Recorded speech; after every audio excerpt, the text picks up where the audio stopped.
നൊയമ്പുകാലം 1-ാം വാരം വെള്ളി. തിരുവചനം: നിങ്ങളുടെ നീതി നിയമജ്ഞരുടെയും ഫരിസേയരുടെയും നീതിയെ അതിശയിക്കുന്നില്ലെങ്കിൽ നിങ്ങൾ സ്വർഗരാജ്യത്തിൽ പ്രവേശിക്കുകയില്ല എന്ന് ഞാൻ നിങ്ങളോട് പറയുന്നു. മത്തായിയുടെ സുവിശേഷം 5-ാം അധ്യായം 20-ാം തിരുവചനം. പഴയ നിയമ കാലഘട്ടത്തിൽ ആത്മീയതയുടെ അടിസ്ഥാനം കൽപ്പനകളും അവ കൃത്യമായി പാലിക്കുന്നതും ആയിരുന്നു.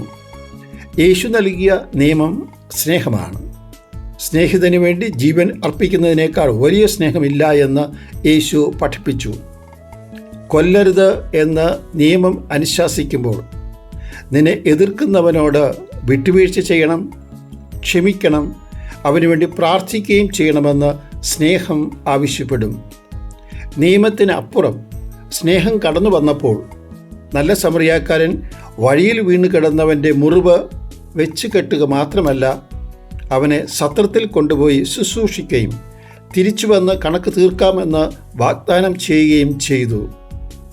ഗർഭിണിയായ മറിയത്തെ സ്വീകരിക്കുന്ന വിശുദ്ധ യൗസേപ്പും ശിഷ്യന്മാരുടെ പാദങ്ങൾ കഴുകുന്ന യേശുവും നിയമത്തിൻ്റെ പരിമിതികൾക്ക് അപ്പുറം സ്നേഹത്തിൻ്റെ വിശാലമായൊരു മാതൃകയാണ് നൽകുന്നത്. ഈ വേളയിൽ യേശുവിൻ്റെ തിരുവചനം നമുക്ക് ശ്രവിക്കാം. യോഹന്നാൻ്റെ സുവിശേഷം 13-ാം അധ്യായം 35-ാം തിരുവചനം: നിങ്ങൾ പരസ്പരം സ്നേഹിക്കുവിൻ. ഞാൻ നിങ്ങളെ സ്നേഹിച്ചതുപോലെ പരസ്പരം സ്നേഹിക്കുവിൻ. നിങ്ങൾക്ക് പരസ്പരം സ്നേഹം ഉണ്ടെങ്കിൽ നിങ്ങൾ എൻ്റെ ശിഷ്യന്മാരാണെന്ന് അതുമൂലം എല്ലാവരും അറിയും.